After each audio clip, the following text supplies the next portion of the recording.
I'll begin my comments by saying that I think we should try to learn what we can from foreign counterparts to the extent that it might be relevant and consistent with our own values and governmental system. Accordingly, I have a couple questions in that vein. And Director Mueller, I would like to direct the first one to you. Scotland Yard has a system of special branches that pass sanitized intelligence information to the police and to the private sector. The British Security Service sends staff to the special branch offices. This gives them a national reach. Do you believe this approach could work in the United States? Why and why not? Or why not? Well, I think aspects of it certainly could work. I think our joint terrorism task forces that we've set up around the country are a variation of that type of system. We are far larger than Great Britain. We have something like 18,000 police departments, 17,000, 18,000 police departments throughout the United States. And we're unlike Australia, Canada, which has the RCMP, or Great Britain. And that distinction makes a big difference. We are a democracy, and we are democratized our policing within the United States. And the Joint Terrorism Task Forces, in my mind, are mechanisms whereby we can accomplish the same type of sharing that is done by Scotland Yard.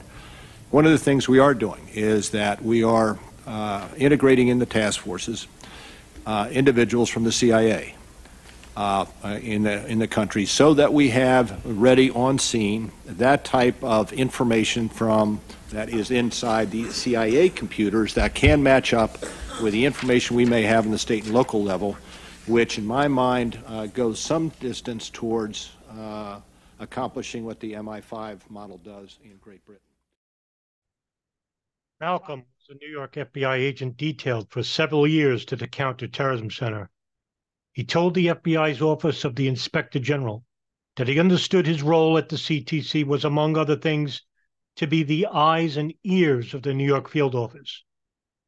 We do not believe that he performed this role sufficiently. He acknowledged to the Office of the Inspector General that one of his duties was to monitor New York field office cases, but he said he read only the cables that he thought were interesting, generally based solely on the review of the cable subject line.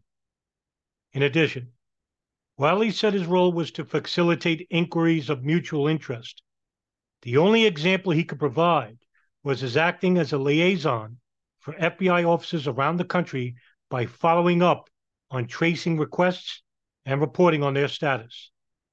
This was not very onerous or substantiative.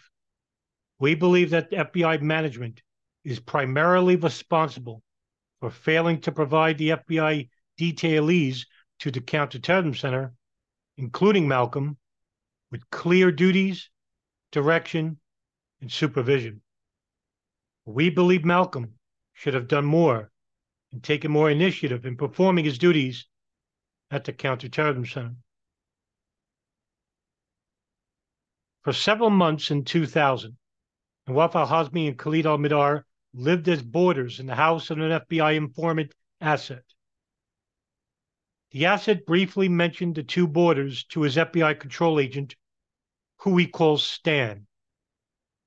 Stan did not document this information, seek to learn the boarders' full identities, or conduct any checks on them. No FBI policy required Stan to seek or document this type of information from the Asad. And we found differences among the other FBI agents who we interviewed about whether they would have sought such information from an Asad. While Stan did not violate any specific FBI policy, we believe it would have been a better and more prudent practice for him to have sought at least minimal information from his Asad about the boarders living with him. The Asad knew little about the boarders, and the boarders could have compromised information provided by the Asad to the FBI. Moreover, FBI policy required Stan to continually evaluate the Asad's credibility and provide a yearly evaluation report on the Asad. Stan's yearly report on this Asad was minimal, with a bare attestation of the Asad's bona fides. It contained no indication of what evidence Stan had used to make those attestations.